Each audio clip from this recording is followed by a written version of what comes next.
What's up guys, welcome to Wasted Space, and we're back in Space Engineers, I guess. Basically the idea of this video is to try and break down everything that happened on Keen's 2-year anniversary stream last night and fill in you guys who weren't able to go and watch it as to exactly what we got shown, and more importantly, exactly what they gave away about how planets are going to work. So rather than talk about my opinion of what's going on in this, I'm going to keep this really factual, try and give you guys the information as quickly as I can, and save the discussion and the opinion for a Patchology episode later on this weekend. And as part of that, I'm going to kind of structure the video through 3 different topics. So we're going to kick off with what we know literally about planets themselves, the big ball of rock. Then we're going to move on to some other changes that are coming alongside planets but aren't intrinsically linked to planets themselves. And then we're going to wrap up at the end with kind of final thoughts and some of the conjecture points we can take from the video as well, because there were some bits that got shown but weren't really talked about. So you're going to have to read what you can into them. So I guess a great place to start with planets would be the fact that you have to start on them. In survival mode, once planets are released, you will be beginning your survival career on the planet's surface and are going to have to try and find a way off of that planet's surface, which is pretty cool from a survival perspective, but also has a couple of other implications linked to a few of the other changes. So the next thing I kind of need to talk about and explain is how planets themselves are going to be created. So one of the things that was mentioned was that all the planets that we're looking at in this video are created by someone at Keen Software House and have been sort of put together by someone specific. And this means that, to some extent at least, planets aren't going to be procedural. The surface of the planet and the way the planet looks externally is not a procedural process. It's something that you can make with a height map and textures, and of course because of that it means you can mod. So all you guys thinking, oh, I want to be able to go out there and make Earth, I want to go out there and make my own planet, that is definitely going to be possible. This is a fully moddable system. Now, on the flip side, some of it is procedural, so the contents of these planets seem to be the bit where the procedural stuff comes in, as far as how the ore is laid out internally. But it also now follows a new rule that wasn't clear until this stream last night, where ore is in tiers. There are layers of ore under the surface, and at the top you're unlikely to find any of the particularly valuable ores. It will be the very common stuff near the surface, and you will need to go deeper to find the stuff that is more rare. In fact, it was even mentioned that uranium is going to be pretty unusual to find on a habitable planet surface.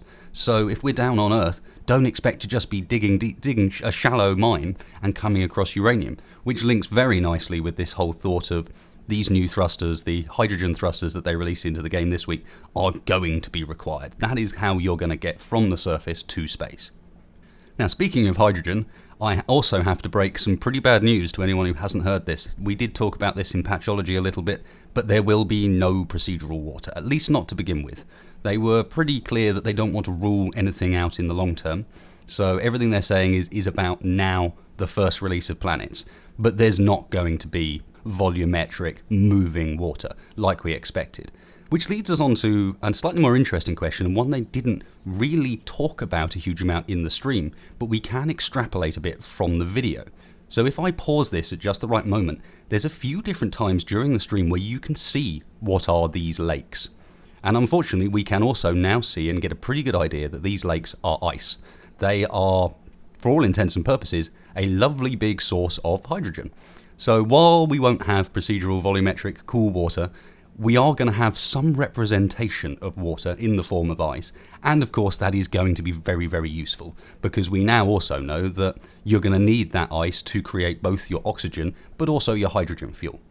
Now, another thing that was mentioned that specifically relates to how planets work is to do with gravity and artificial gravity. Now, I know a lot of people have been wondering about how artificial gravity is going to function when planets come out, and we now have a pretty clear answer, and that is that as the planetary gravity field increases, the artificial gravity field is going to become less and less powerful until when the planetary gravity reaches 0.4 G, which really isn't very much, artificial gravity generators will not work at all in that environment. They will do nothing by that point.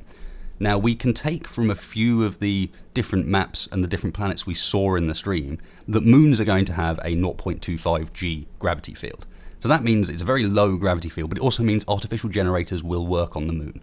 However, if a moon's got 0.25, you can imagine that all the planets are probably going to be quite a bit above that. So it does suggest that gravity and artificial gravity is just a no-go on a planet's surface. Not only that, but it was suggested that our jetpacks are really not going to be very effective in that sort of gravity. They will work to some extent, but they are not going to be very effective, and you're most certainly not going to be doing crazy things like flying into orbit.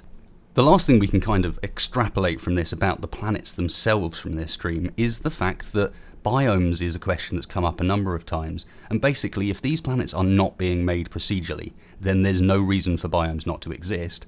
But if they are going to exist, they're going to have been made by someone. We do now know for sure that the surface of these planets is not procedural, and therefore we can't expect there to be procedural biomes around the place. If there are biomes, it's because Keen has decided to make biomes on their planet maps. Now moving on to some of the other things we learned that aren't directly connected to planets themselves, but certainly have some sort of impact. The best one to kick off with is thrusters. We now know there are 3 types of thrusters in the game. Once we hit planets, there are going to be 3 different ones. We've got the hydrogen ones we've already seen, we've got the ion ones that we've had all along, and then finally there are atmospheric thrusters. So these are ones that only work in a planet's atmosphere. They use electricity in a similar way to the ion engines do, and they look like a turbine. You know, there was a few times when we had the G menu paused during the screen, you can see exactly what's going on. You can see that there are these extra engines in there, and you can also see that they're going to be available for both large and small ships. So another thing kind of connected to that and the idea of flying around that we can take from this as well is that we have some new HUD elements. If we pause the stream again, we can kind of catch shots where there are bits on the screen and we can see what appears to be a horizon indicator. So this is something that gives you an idea of what is flat as far as the planet is concerned, so that say when you're coming into land you know which way up you should be for all intents and purposes. And alongside that horizon indicator, we also have an altitude indicator, so we know how far we are off the ground. These were 2 very important things I think that we mentioned in Patchology previously, and it's nice to see that they've found their way in. We've also got a bit of an updated UI element on the left hand side as well, showing us how the planetary gravity is affecting us. So we can see it's fully spherical, but we can also use that to go and have a little look at how gravity changes strength as you get further away from a planet.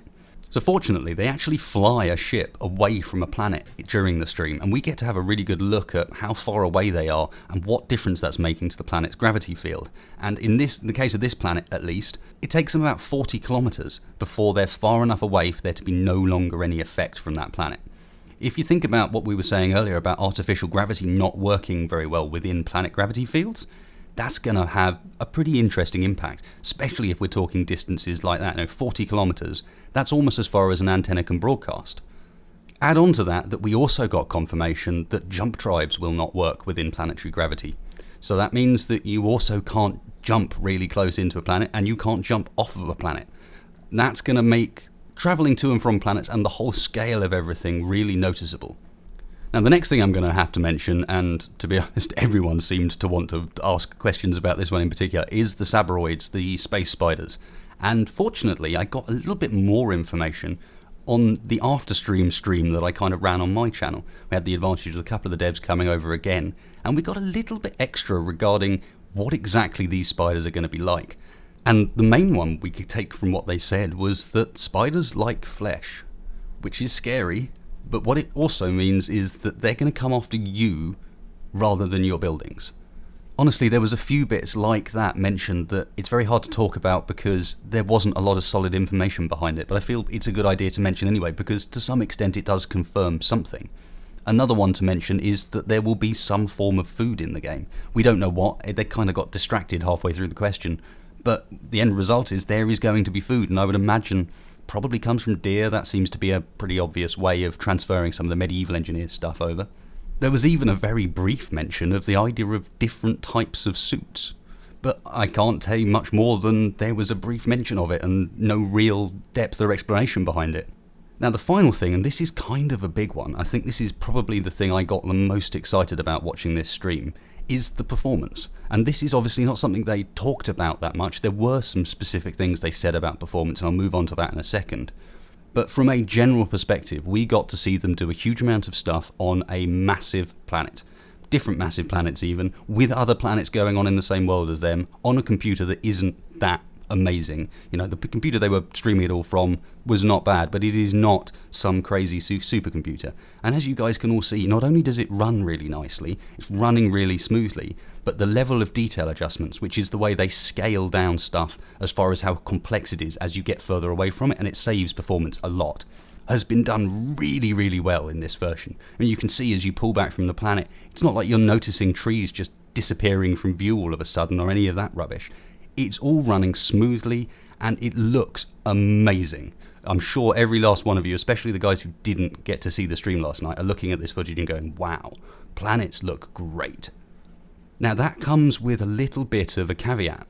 It's as I mentioned earlier about some of the things they said literally regarding performance was talking about how much they've managed to utilize some of the features within DirectX 11 in order to mean that all of this procedural loading that's going on doesn't have a performance impact, and that they're using and utilizing your VRAM and your RAM much better now. Unfortunately, what that doesn't cover is DirectX 9 and how things are going to perform and behave in DirectX 9.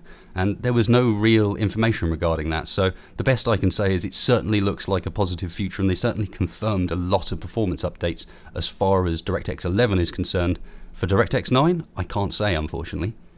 So I think that just about wraps up all the bits that I know we learnt for sure from the stream. There will be a few bits that I haven't mentioned, and there will be a few bits I'm sure I've forgotten. But as far as the big deals, the things we got to learn about what planets are going to look like, that was the stuff that I took from that stream. I hope you guys have enjoyed a little bit of a recap of it, and I hope you guys are looking forward to the next episode of Patchology, when obviously we are going to be dissecting the hell out of all this stuff, because there is so much to talk about. So thanks a lot for watching, guys. I hope you're kind of as hyped as I am. I hate to say it, but they look amazing. If you did like this video, please hit like, please hit subscribe. It does really help me in the channel out. And if you didn't like it, let me know how I can improve. So thanks a lot, guys. I will catch you next time.